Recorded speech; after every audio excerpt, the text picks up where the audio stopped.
Welcome to Pindar Poetry. We hope you learned something new. You start by confirming essentials so your first lift is controlled and safe. Power the transmitter, then the helicopter. Bind them if needed.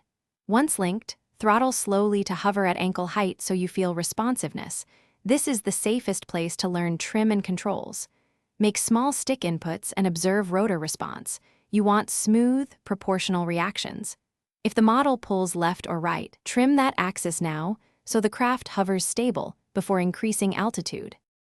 Now you expand control by combining pitch, roll, and yaw deliberately so you learn coordination.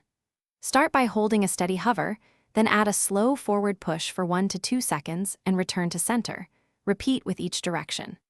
Once comfortable, practice gentle yaw rotations of 10 to 15 degrees to change heading without losing altitude. Make sure to always recenter sticks after movements so the helicopter stabilizes. This builds muscle memory and teaches you how inputs interact with wind and trim. Finish each flight with a controlled descent. Reduce throttle gradually until the skids kiss the ground, then cut power to motors before the transmitter. Once powered down, remove the battery to avoid slow discharge. If you experience drift or oscillation on hover, immediately land and inspect blades, motor mounts, and rotor balance. Loose hardware and unbalanced blades are common causes. Once tightened and balanced, recalibrate trims and retry a low-altitude hover. This sequence keeps you safe, and your heli. Thanks for watching. Consider subscribing if we helped you.